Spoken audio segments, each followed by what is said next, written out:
Donc, celui-là, je considère que c'est un numéro qui est un petit peu plus difficile. Pourquoi? Ben, c'est tout simplement parce que trouver à qui on donne X est un peu plus corsé. Puis aussi, le nombre d'élèves en tout, là, regardez-moi ça, c'est un peu intense. Mais on va y aller étape par étape ensemble. Donc, dans la classe 213, il y a que des élèves souriants, savants ou sages. Le nombre d'élèves sages est 4 de plus que la moitié du nombre d'élèves savants. Ça veut dire, dans le fond, que le nombre d'élèves sages se fie sur les élèves savants. Donc, les élèves sages se fient sur les savants. Je continue ma lecture. On dit que le nombre d'élèves souriants, c'est 5 de moins que le double du nombre d'élèves sages. Ça veut dire que les élèves souriants se fient sur les élèves sages. Et le nombre total d'élèves, donc il y a 7 élèves de plus que le double du nombre d'élèves souriants. Ça veut dire que le nombre total, il se fie aussi sur les souriants. Donc, si le nombre d'élèves au total se fie sur les élèves souriants, les souriants se fient sur les sages et les sages se fient sur les savants. Donc, on se fie sur les savants à la base. Donc, c'est pour ça que j'ai mis le X à savant. Après ça, je ne peux pas aller remplir la case ici, là, à l'étape 1 des souriants tout de suite, parce que les souriants se fient sur les sages. Donc, je dois avoir écrit quelque chose à sage en premier. Donc, je vais aller écrire sage en deuxième. Donc, pour les élèves sages, ils nous en parlent ici. Donc, le nombre d'élèves sages, c'est 4 de plus que la moitié des savants. Donc, on a 2 consignes à faire. On a le 4 de plus, puis on a la moitié. Donc, c'est là ici qu'on va faire les consignes comme à l'envers. Donc, on va faire la moitié des élèves savants en premier. Puis après ça, on va faire le 4 de plus. Mais la moitié des élèves savants, les élèves savants, c'est X. La moitié, c'est X sur 2. Je le divise par 2. Tu aurais pu écrire 1 demi-X, ça aurait été bon aussi. L'important, c'est que tu aies divisé par 2 ton X. Et ensuite, je vais faire le 4 de plus, donc j'ajoute 4. Donc maintenant, les savants sont faits, les sages sont faits. Je suis rendue au souriant. Les souriants, c'est écrit ici. Le nombre d'élèves souriants, c'est 5 de moins que le double des sages. Donc, on a 2 consignes ici, encore une fois.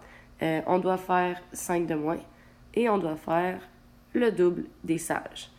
Ça, c'est pour les souriants. Donc, pour les souriants, ce que je suis allée faire en premier, c'est le double des sages. Donc, j'ai pris ce que j'avais écrit pour les sages et je l'ai doublé. J'ai mis des parenthèses pour que vraiment le X sur 2 et le 4 soient multipliés par 2. J'ai doublé tout ça. Et ensuite, j'ai fait le 5 de moins. Donc, j'ai fait moins 5. Et ensuite de ça, je suis rendue aux élèves en tout. Tu n'es pas obligé de mettre ça dans ton étape 1 si tu ne veux pas. Mais moi, je l'ai mis parce que je ne connaissais pas le nombre d'élèves en tout. Donc, je considère que c'est comme un inconnu. En tout, il y a 7 élèves de plus que le double des élèves souriants. Donc, il y a beaucoup de doubles dans ce numéro. J'ai 2 consignes à faire. Donc, il faut que je fasse le 7 de plus et il faut que je fasse le double. Mais là, il faut que je regarde le double de qui? Le double du nombre d'élèves souriants. Bon, chenoute, j'avoue que c'est vraiment immense et laid. Mais il faut que je fasse le double de tout ça. Tu aurais le droit de réduire ça en premier avant de faire le double. Tu sais, mettons de distribuer ton 2, de mettre les termes semblables ensemble. Peut-être que ça rendrait ça un peu plus petit. Moi, je l'ai gardé tel quel. Puis j'ai fait le double de ça. Fait que j'ai mis une immense parenthèse au début, une immense parenthèse à la fin et j'ai doublé et ça m'a donné ça ici. Donc, imaginez, là, ça et ça, c'est pareil. J'ai juste mis une grosse parenthèse au début, grosse parenthèse à la fin, je l'ai doublé parce qu'on veut que je fasse le double. Et ensuite, on veut que je fasse plus 7. Le plus 7, elle est à l'extérieur de la parenthèse parce que je veux pas doubler le plus 7. Je veux doubler les souriants et ensuite ajouter 7. Donc voilà. Ensuite de ça se fait... la logique se fait facilement. C'est l'algèbre après ça qui est plus difficile. Ben, on sait que si on additionne le nombre d'élèves souriants plus le nombre d'élèves savants plus le nombre d'élèves sages, ben, ça va nous donner notre nombre d'élèves au total. Ça, c'est logique. Donc, ce que j'ai fait, c'est le nombre d'élèves souriants plus les savants plus les sages. Ça, c'est égal au nombre d'élèves en tout. Pourquoi mon titre, c'est le nombre d'élèves savants ici?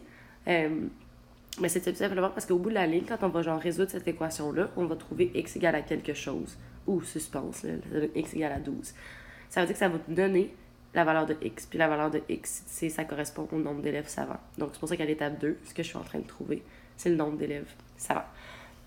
Donc, ce que j'ai fait ici en premier, j'ai distribué le 2 dans la parenthèse ici. Donc 2 puis divisé par 2, ça s'annulait, il restait x. 2 fois 4, ça m'a donné 8. Tout ça, ça reste pareil.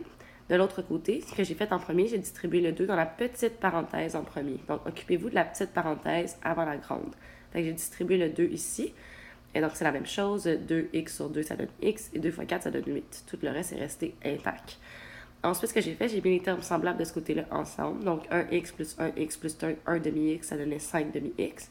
8 moins 5 plus 4, ça donnait 7. De ce côté-là, ce que j'ai fait, c'est que j'ai mis les termes semblables dans la parenthèse. Donc, 8 moins 5, ça va ensemble, ça donne 3. De ce côté-là, c'est resté intact par la suite. Et ensuite, j'ai distribué le 2 dans la parenthèse. Donc, 2 fois x, ça donne 2x. 2 fois 3, 6. Ensuite, de ce côté-là, ben, j'avais rien à faire, encore une fois, à gauche, parce qu'il n'y a plus de termes semblables. Mais à droite, ici, j'avais le 6 et le 7 que je pouvais mettre ensemble. Rendu là, dans le fond, ce que je dois décider, c'est de quel côté je mets mes termes algébriques. J'ai décidé de mettre mes termes algébriques à gauche. Donc, de ce côté-ci, ça veut dire que le 2x était mal placé. Donc, j'ai fait moins 2x des deux côtés. Et ça me fait 5 demi-x moins 2x qui me donnait 1 demi-x. Le 7 ici était mal placé. Donc, je n'aimais pas le 7. Donc, j'ai fait moins 7 de chaque côté. Ça m'a donné ça ici. Et ensuite, dans le fond, l'opération qui est entre le 1 demi et le x, c'est un fois. Donc, pour annuler un fois une demi, j'ai divisé par une demi des deux côtés, ce qui m'a donné 12. Après ça, ici, la question, c'est combien y a-t-il d'enfants sages?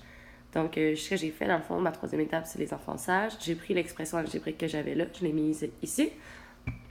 Et combien il y a d'enfants sages?